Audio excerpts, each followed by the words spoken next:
Hi, I'm Graham Rowe, one of the service advisors and master techs here at Gateway Toyota, with the first of our new Tech Tip series. We'll update you regularly with a different topic to help educate our customers either on servicing the vehicle or the vehicles themselves. I thought we would begin with talking about batteries and battery services with the temperatures dropping here in Edmonton. With the lower temperatures, the difficulty for the battery is twofold. One, the oil in your engine becomes thicker, making it more difficult for the battery to start your engine. Secondly, the battery becomes less efficient as well. When a battery is tested, there are two main measurements being taken into consideration. The first is the voltage of the battery, which is the electric potential between the two terminals of the battery.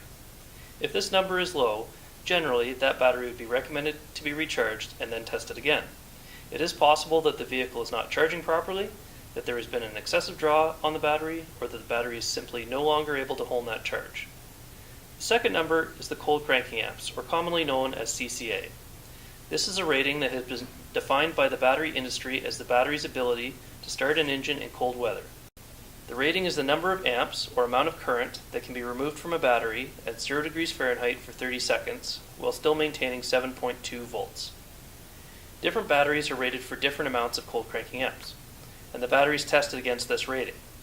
If the battery voltage is low, again it would be recommended to charge. However, if the voltage is all the way up and cold cranking amps are still low, there is not much that can be done to correct this. The battery is no longer able to supply this amount of current for enough time.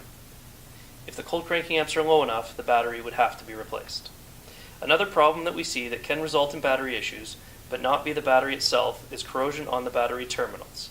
This is a normal phenomenon due to several factors, including the reaction between different metals in the battery, lead, and the connectors, usually copper, as well as vapors from the acid inside the battery.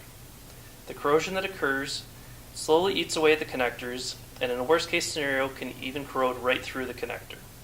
The best thing to do to try to minimize this process is regular battery services that are included in our seasonal specials. During this procedure, the battery is tested, then the terminals are cleaned with a compound designed to neutralize the chemical reaction, and then coated to try to minimize the corrosion going forward.